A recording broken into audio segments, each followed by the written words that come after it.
Welcome to The Explainer. Today we're diving into something we all think we're good at, reading people. We're going to build a practical framework you can actually use to spot and deal with genuinely harmful behavior. Let's get right into it. All right, so here's what we've got on tap.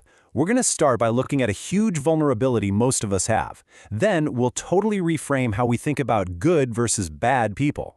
From there, we'll meet the key players, the ones who cause harm, learn their playbook, and wrap up with a solid strategy to protect yourself and your space. Okay, first up, let's talk about a real paradox. It turns out that the very thing that makes most of us decent human beings, our empathy, can actually be our biggest weakness.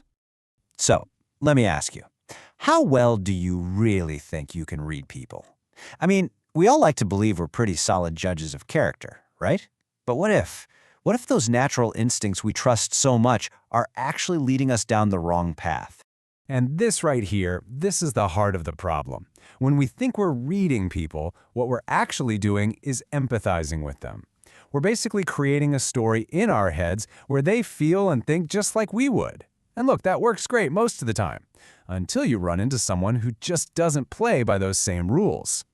And that's the empathy trap, right there. See, when you're up against someone who is a master of deception, your empathy has absolutely nothing real to latch onto.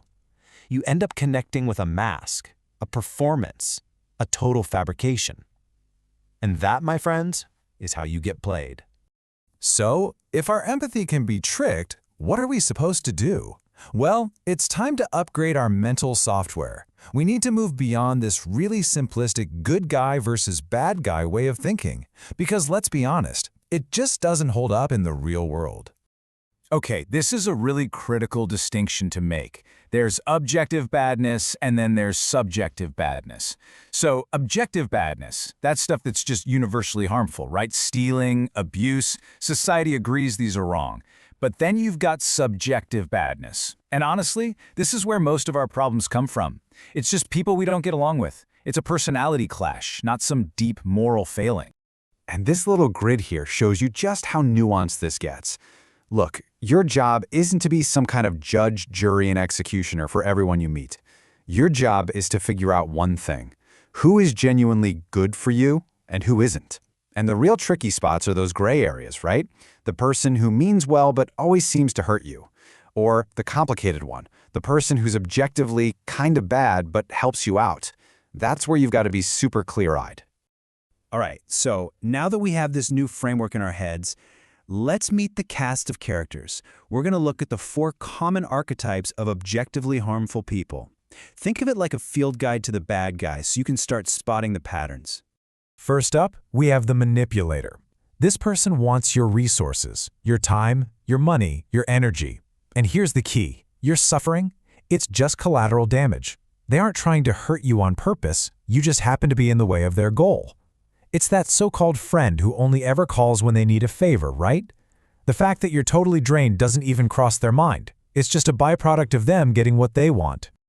Next, we've got the follower. Now this one's different. They cause harm, but not for themselves. They do it in service of a cause, a cult, or some charismatic leader. This is the true believer who's willing to ruin your reputation for what they see as the greater good. They're convinced they're actually saving you by hurting you. And that moral certainty? That's what makes them so dangerous. You just can't reason with it. Then you've got the dreamer.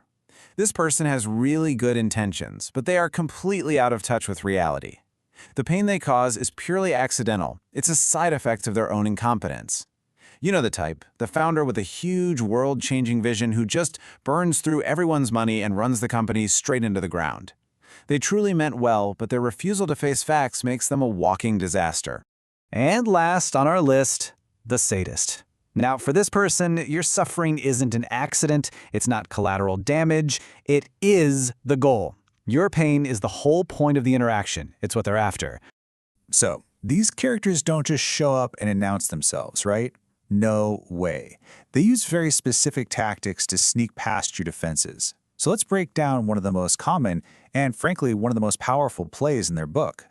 It's a little something called love bombing. And it's exactly what it sounds like. It's this intense, overwhelming display of affection and attention that's designed to completely short-circuit your rational brain. And man, it feels incredible. It feels like you've finally found the one, the person who just gets you. And this cycle is just brutally effective. It starts with this incredible high, and then suddenly it's all withdrawn, just gone overnight. And that sudden stop, it sends you into a panic.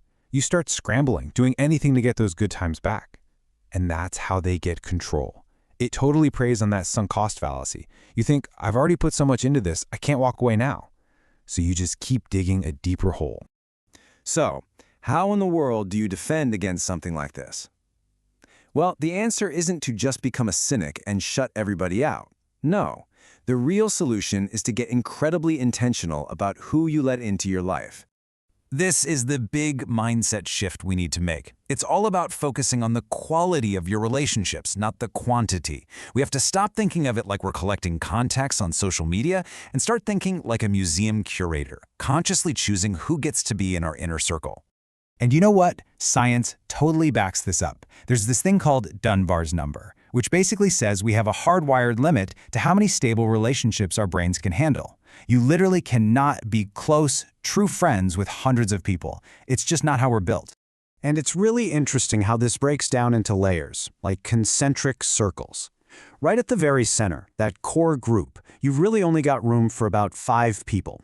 These are your intimates. The people you can call at 3 in the morning, no questions asked. The people who truly define your life. So who belongs in that circle? Well, these are the people you trust completely. The ones who would stand by you no matter what. The ones you have a real give and take with. And they're not afraid to call you out when you're wrong. Protecting that space, that is your ultimate defense. Because if you let a harmful person into that core group, they don't just poison you, they can poison your entire world. At the end of the day, what this all comes down to is a kind of self-respect. Think about it. You would never let someone hurt your best friend or your kids or even your pet. So why would you let them hurt you? It's about making your own well-being a priority that is simply not up for negotiation.